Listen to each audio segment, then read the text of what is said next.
Hello, everybody. Scott Golden here with the Golden Opportunities Coaching YouTube channel. Welcome to those of you who are new. Welcome back to those of you seasoned veterans of what we do around here. What we do around here is we take an audio look at a variety of psychological, social, emotional, and coaching related topics. We do that on a continual basis, usually several times per week. We try to do that for your benefit and so we can make the world a better place one little bit at a time. In any event, this is a continuation of our series. We get over 900 audios available for your listening pleasure, and so these are regrets that people may have at the end of their life or closer to the end of their life. If regrets come up, it's usually because we wish we had decided differently. So the first thing there is getting into relationships too quickly.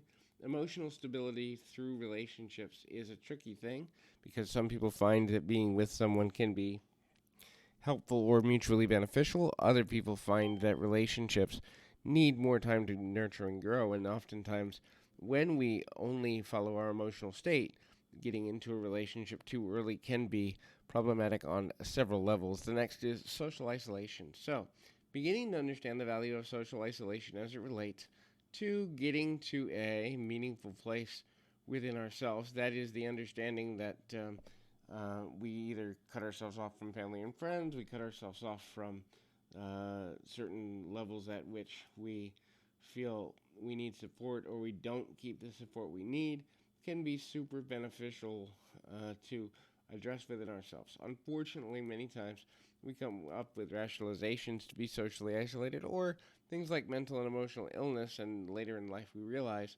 that we didn't have the support network we needed and made our own lives more difficult.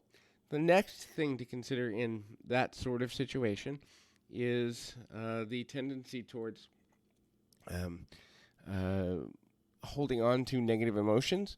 So, when we hold on to negative emotions for any number of reasons, we have difficulties with the understanding that we are, kind of putting ourselves in our own form of emotional or mental or both torture. And usually that happens because people are focusing on their emotional state too much and not their ability to change their emotional state. So, current versus past when it comes to emotional state is important from that perspective for a variety of reasons. But if we don't give that its proper credence and perspective, we will often end up frustrated, hurt, scared, or somehow negatively impacted. It doesn't necessarily mean that we have every bit of um, value or knowledge that we need, but we have to kind of get to a better place within ourselves when making those decisions. The next thing to consider is ultimately kind of getting to a better place, a more meaningful place, or a ultimately a more valuable place. And as we begin to understand how to do that, we can also get to getting more out of life on a continual basis. The next thing is letting worry take over your life too much. Obviously, we worry about things. We certainly want as much control as we can have in daily life, be it relationally, emotionally, financially, spiritually.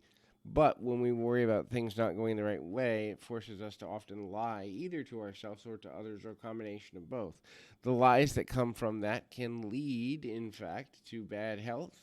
And so when we begin to understand the connection between living authentically and health and the value therein, we also begin to understand the value of kind of getting to a place where the decisions we make are more overall balanced and effective and efficient, and understanding how to do that from a deeper and more valuable and impactful level. So hopefully this is helpful. I encourage you, keep your feet on the ground, your mind in the moment. Until next time, everybody.